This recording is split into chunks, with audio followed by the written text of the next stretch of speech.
from my youth, I have admired the pastors in those days. Yes, they were men of purpose and sacrifice. Oh, yes.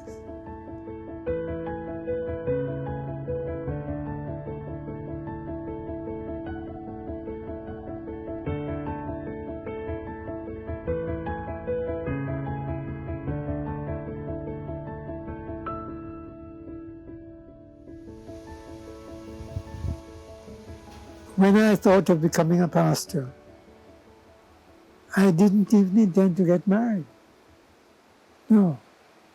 In my mind, I didn't intend to get married because I felt that what I would come into would be too much for a wife to play.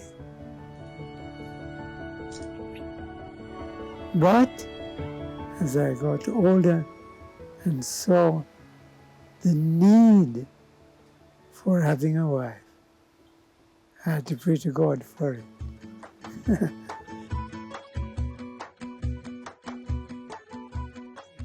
Pastor Nimhard was then president of East Jamaica Conference.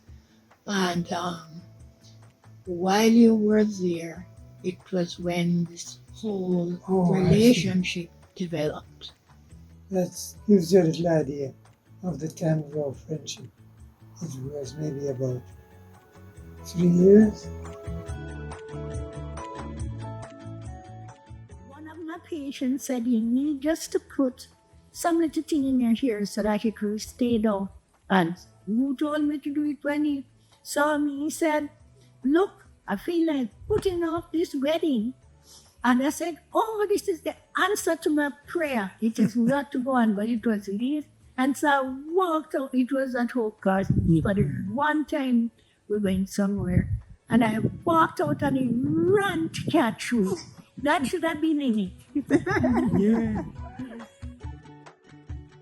After I decided my mind, And after I had consulted with my pastor, and he said to me, well, you're young, and you can still go and get married, still go to Canada, and then things will work out from there. But I never reached Canada at all because he didn't want me to go. Because he needed the help in the districts, because, it's difficult in those areas to be alone, doing everything on your own. So that's what happened. I just got married. Yes, so we got married in fine style. And many of our friends attended, and we left after the wedding for Portland. Let me tell you, I was pretty naive. I never visited Portland. I never visited where I was going to live. So when I went there, it was like, I didn't know what to do. I was at a loss. And then we had the district across the Rio Grande. But because I was young at the time, it was like an excursion. We used to cross with a boat across the Grande and walk up the hills. And sometimes it rained continuously. So there we had to wear water boots and everything. And he bought me 2 pairs of water boots. And so when I got to church, I kept the water boots on because it was no use taking off the water boots, because then I'd have to go back right into the mud. And sometimes when I put my foot down into the places, my foot would just sink down in the mud like that. But like I said, I didn't mind it at all. So it was really interesting. It was really interesting. I still remember Portland as my number 1 district because that was where I learned ministry. I learned the, the, the rough things and all the other things that have to do with ministry. It was really an exciting time. Especially the rough thing. Sometimes you would leave into the district on visiting day, and you wouldn't be able to get back until the next day or 2 days That's because it rained so much. And during that time, our friendship really grew strong, even though we were married then. But we really learned what it meant to depend on each other. So after the marriage and everything working out, I couldn't go to Canada anymore. And then Trudy came along, which took my attention, and I really wouldn't have left her at that time. And I really didn't want to leave him at that time either. So we continued on, and then we were called to leave Portland and then go to St. Thomas. That was very interesting there because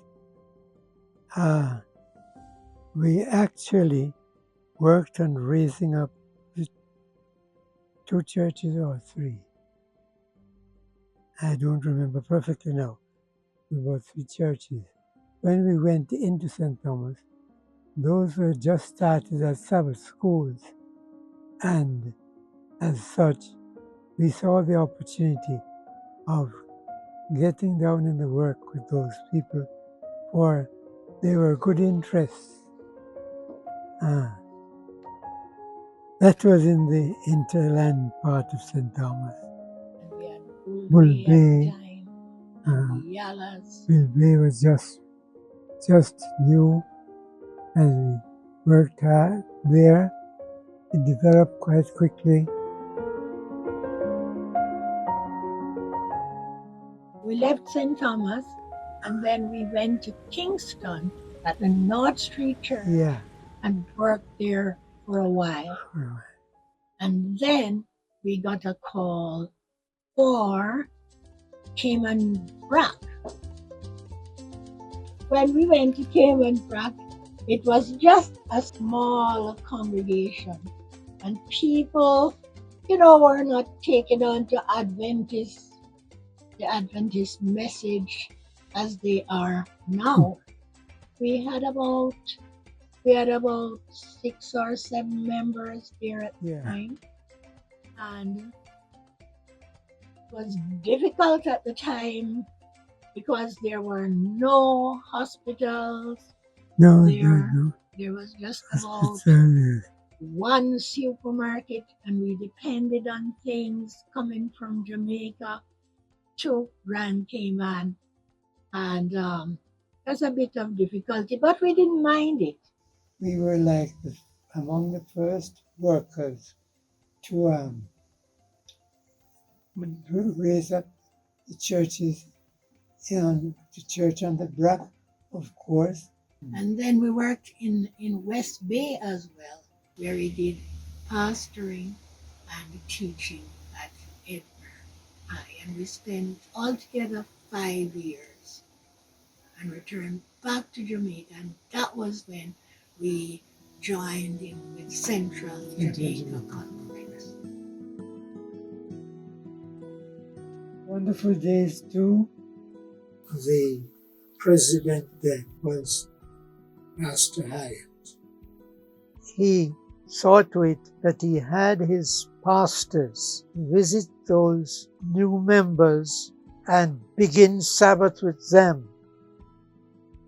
They had no roads at all, and they just had to go by horseback over the tracks, and that was in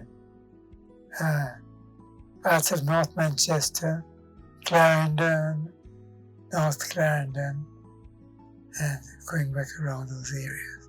And remember, you worked in the publishing work at Central for a while. That was afterward. While you were still carrying some churches. And we also worked in the Shackleton district of churches, where we had about 13 churches. Yes. Lesterfield way up in the hills. And then we had the Chapelton Church, and we had Bryan's Hill Church, and all those churches, a wide area, James Hill, stretching back, and we worked in that district twice.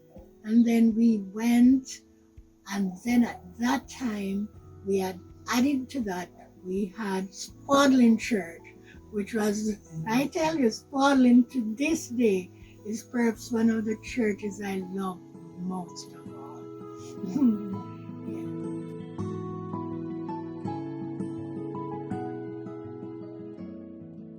I thank God to see what we were able to do, starting the work in different corners there.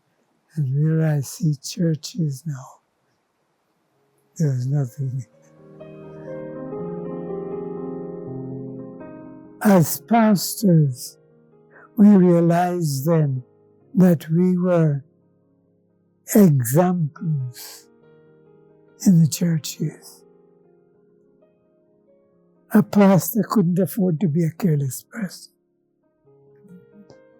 The demand for trustworthiness and good mentoring was the greatest part of the pastor's life in those days. And one thing stood out is that the Seventh-day Adventist pastors served the people. You find in the other established churches, they were good men that the people looked up to, but just as persons. But the Adventist pastors were looked up to both by the church members and non-members as sample men.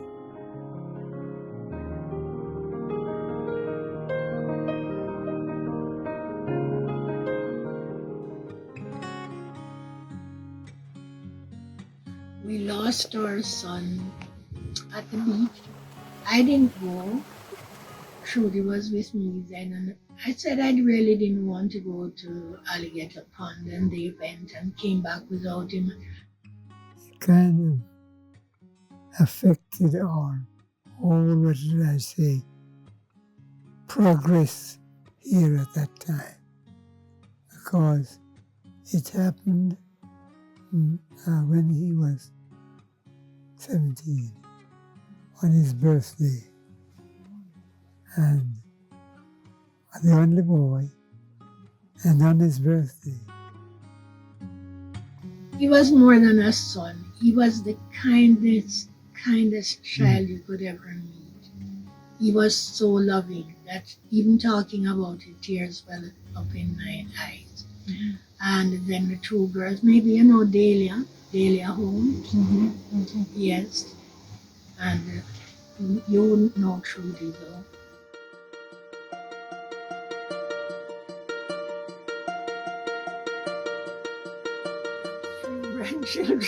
Three children and 3 grandchildren. 2 boys, 1 girl.